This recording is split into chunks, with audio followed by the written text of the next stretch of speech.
The next time the total surprises you, do not ask only which product became expensive. Ask where each dollar went after the farm, which discount disappeared, which cost became permanent, and which company gained leverage. That is how a grocery bill becomes a map of the economy. In the next investigation, we will follow an even more confusing number, the American medical bill. Subscribe and follow the money. See the system. That is the grocery price ratchet. A major shock pushes the whole system upward. When the shock fades, some components fall, but others remain fixed, contracted, or newly profitable. For the full basket to return to its old level, America would need broad deflation across many layers at once, or enough competition, productivity, and excess supply to force those layers lower.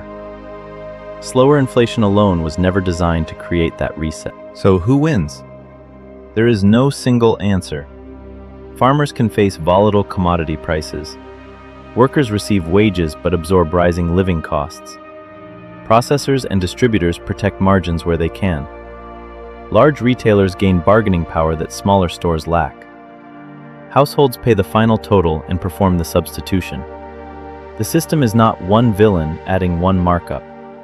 It is a chain in which every layer tries to push risk somewhere else. Households adapt quietly.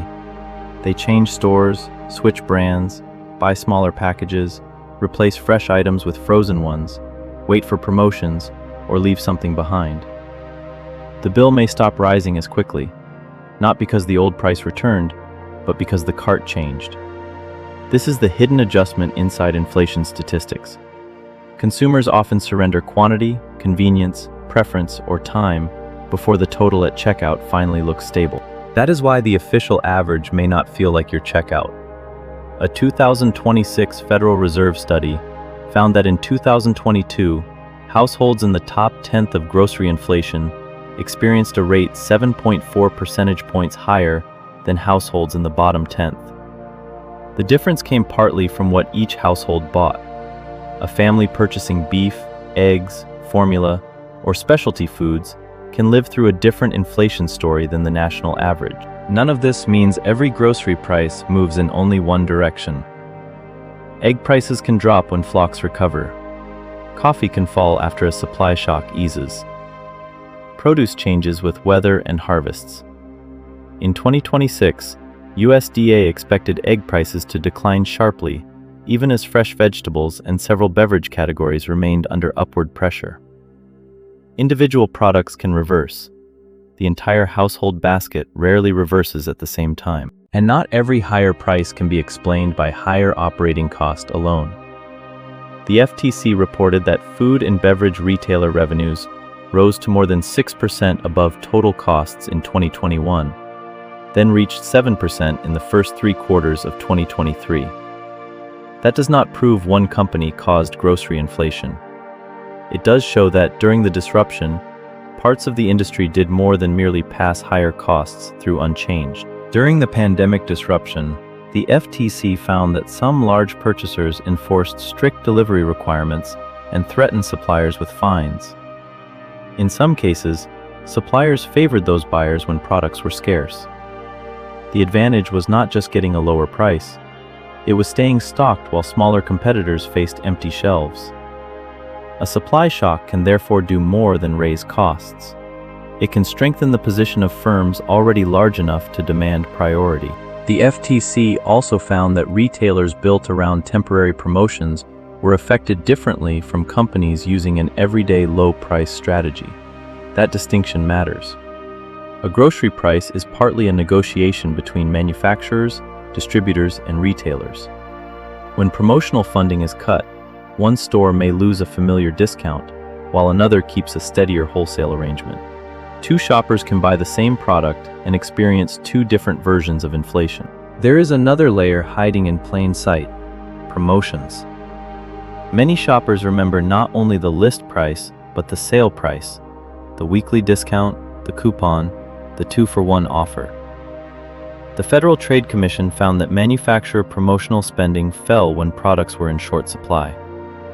So even when a shelf label did not jump dramatically, the affordable version of that price could quietly disappear. During a disruption, companies pay premiums to secure trucks, ingredients, packaging, workers, and warehouse space. Later, the emergency premium may disappear, but a wage increase is rarely taken back. A new warehouse contract does not vanish. Financing costs remain on equipment. A redesigned route becomes the new operating plan. The original shock can fade, while parts of the cost structure it created stay embedded in the system. Think about a loaf of bread.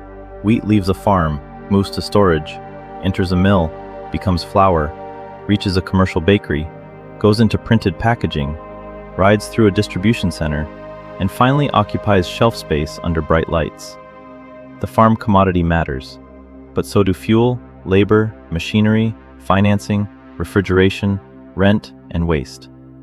Lower wheat prices alone cannot rewind every layer that came after them.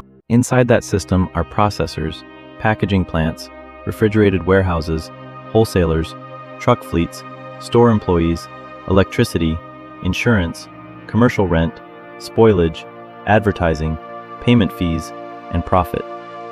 Some costs change daily, others are locked in for months or years. A farmer may receive less for one crop, while the bakery still pays higher wages, the distributor still services expensive equipment, and the supermarket still operates under a new lease. Start with $1 spent on food bought for home. In the USDA's latest food dollar calculation, 18.5 cents represented the farm share in 2024.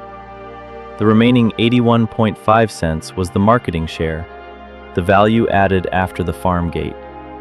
That does not mean 81.5 cents became profit. It means most of the final price was created inside the long system between a field and a checkout scanner. That creates a natural question.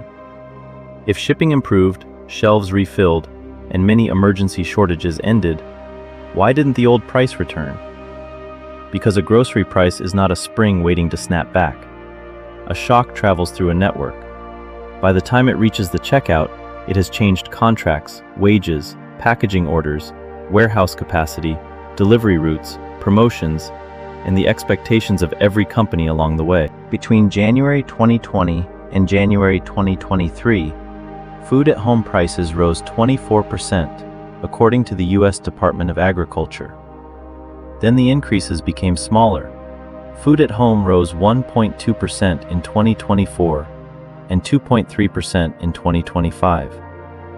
In June 2026, the Bureau of Labor Statistics said it was still 2.7% higher than a year earlier. The spike slowed. It was not reversed. Because inflation is falling usually does not mean prices are falling. It means prices are rising more slowly. Economists call that disinflation. If a grocery basket jumps from $100 to $110, then rises only 2% the next year, the crisis may be cooling, but the new starting point is already above 110. A slower elevator is still moving up. The cart is smaller, the total isn't. A shopper reaches the self-checkout with milk, eggs, bread, ground beef, cereal, apples, and a few vegetables. Nothing extravagant. One item goes back on the shelf. The paper bag feels lighter than it did a few years ago, but the number on the screen still feels heavy. Inflation was supposed to be slowing, so why didn't the grocery bill follow it down?